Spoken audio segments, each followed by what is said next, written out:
তো ভাইয়া এবারে আমাদের টপিক হলো কার্তেশীয় গুণজ। তো ভাইয়া কার্তেশীয় গুণজটা আমরা ক্রমজোড়ের সাথে কিছুটা সম্পর্ক বলতে পারি।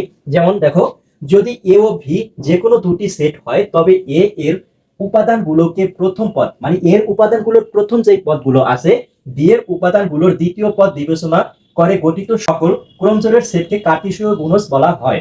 তাহলে ভাইয়া আমরা ক্রমজোড়ের ক্ষেত্রে শিখছি কি এর প্রথম উপাদানের সাথে বি এর প্রথম উপাদান সমান, আবার এর দ্বিতীয় উপাদানের সাথে ভি এর দ্বিতীয় উপাদান সমান। আর কিন্তু ভাইয়া এখানে তোমরা কার্তেশীয় গুণজের ক্ষেত্রে শিখবা কি এর প্রথম উপাদানের সাথে ভি এর সবগুলো উপাদান গুণ, আবার এর দ্বিতীয় উপাদানের সাথে ভি এর সবগুলো উপাদান কি হবে, গুণ হবে। এভাবে শিখবা ভাইয়া। দেখো, কার্তেশীয় সেটকে ক্রস চিহ্ন দ্বারা প্রকাশ করা হয়। তাহলে কার্তেশীয় গুণজকে কিভাবে চিহ্ন করব, ক্রস চিহ্ন দ্বারা চিহ্নিত করব। যেমন দেখো, এখানে আমরা দুইটা সেট নেই, যেমন a ইজ ইকুয়াল টু নেই 1 2, আবার v ইজ ইকুয়াল টু যদি নেই 4 5। তাহলে ভাইয়া দুইটা সেট নিয়েছি। এখন কার্তেশীয় গুণজের ক্ষেত্রে এই যে প্রথম উপাদানটার সাথে প্রথম সেটের উপাদানের সাথে প্রথমে দ্বিতীয় সেটের প্রথমটার সাথে কি হবে, গুণজ ক্রস ক্রস চিহ্ন হবে।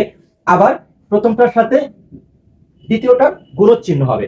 আবার ভাই এটা দেওয়ার পর আবার প্রথম উপাদান দ্বিতীয়টার সাথে প্রথমটার কি গুণজ, আবার দ্বিতীয়টার সাথে দ্বিতীয়টার কি হবে ভাইয়া, ক্রস মানে ক্রস চিহ্ন দ্বারা বদ্ধ থাকবে। এখন দেখো, এইটা আমরা যদি করি তাহলে এখানে রেজাল্টটা আসে, দেখো রেজাল্টটা আসে 1 এর সাথে প্রথমে কি প্রথম উপাদানের প্রথমের সাথে দ্বিতীয় উপাদানের প্রথমটার সাথে ক্রস করব 1 4, তারপরে আবার প্রথমটার সাথে দ্বিতীয়টা, তাহলে 1 5, তারপরে ভাই দ্বিতীয়টার সাথে আবার এখানে প্রথমটা, তাহলে 2 4, আবার দেখো দ্বিতীয়টার সাথে দ্বিতীয়টা 2 5, তারপর সেকেন্ড ব্র্যাকেট দিয়ে আটকে দিব। তো ভাই এভাবে আমরা কি কার্তেশীয় গুণজটা গুণ আকারে প্রকাশ করব।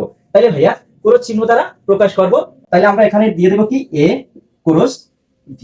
তাহলে কি ক্রস চিহ্ন দ্বারা এই যে কার্তেশীয় গুণজটা আমরা প্রকাশ করব, এভাবে প্রকাশ করব। তো আমাদের এখান থেকে কার্তেশীয় গুণজটা শেষ হয়েছে।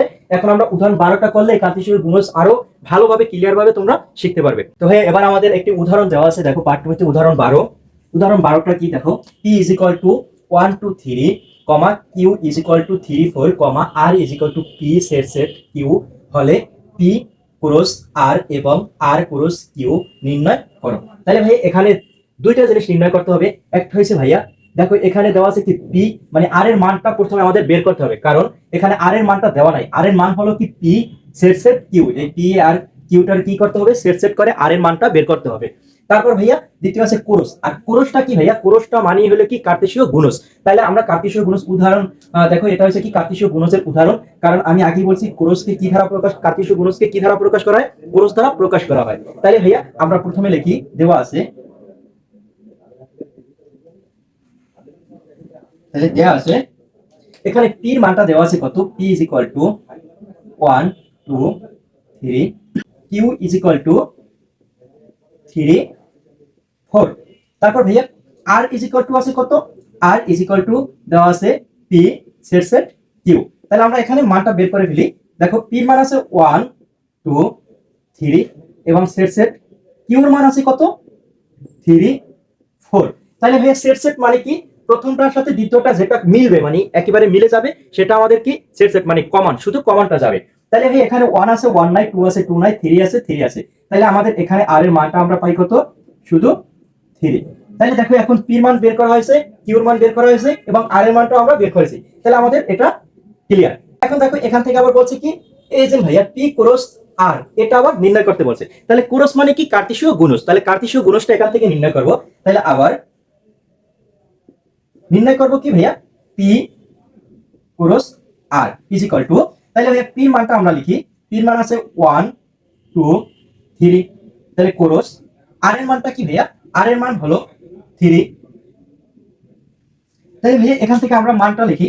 তাহলে আমরা ক্রস মানে কি ভাইয়া, প্রথম পদের প্রথম সংখ্যার সাথে দ্বিতীয় অংশের মানে দ্বিতীয় যত সংখ্যা আছে ওইটা নিব, আবার দ্বিতীয়টার সাথে দ্বিতীয় অংশের যে কয়টা সংখ্যা আছে ওই কয়টা নিব, আবার ভাইয়া তৃতীয়টার সাথে দ্বিতীয় অংশের যে কয়টা সংখ্যা আছে এই কয়টা সব নিব। আমরা কার্তেশীয় গুণজের ক্ষেত্রে এটা শিখেছি। তাহলে ভাইয়া এখান থেকে আমরা মানটা নেই, যেমন 1 এর সাথে যাবে কি 3, তাহলে 1 3, আবার ভাইয়া আর সংখ্যা নেই, আবার 2 এর সাথে যাবে কি 3 2 3, আবার ভাইয়া 3 এর সাথে যাবে কি 3 3 3। তাহলে ভাইয়া এটা হলো আমাদের কি, এটা হলো আমাদের পি ক্রস আর এর মান। এখন আমরা আবার করি, যেমন আর ক্রস কিউর মানটা বের করতে বলছে, তাহলে অতএব আর ক্রস কিউ নির্ণয় করি। তাহলে ভাইয়া আর এর মান এখানে কি ভাইয়া, আর এর মান আমরা পেয়েছি 3 ক্রস কিউর মান আমরা পেয়েছি কত, 3 4। তাহলে ভাইয়া এই প্রথমটার সাথে দ্বিতীয় অংশের প্রথমটা, তারপর আবার প্রথমটার সাথে দ্বিতীয় অংশের দ্বিতীয়টা, তাহলে এভাবে করি, নিব কি 3 3, আবার ভাইয়া 3 4। তাহলে ভাইয়া এটা আমাদের কাঙ্ক্ষিত অ্যান্সার। তাহলে দেখো ভাইয়া এখান থেকে আমরা আর এর মান R is equal to P set Q নির্ণয় করেছি। তারপর কি এখানে আমরা নির্ণয় করেছি পি ক্রস আর, তারপর নির্ণয় করছি আর ক্রস কিউ। তো ভাই এটা আমাদের কাঙ্ক্ষিত অ্যান্সার। তো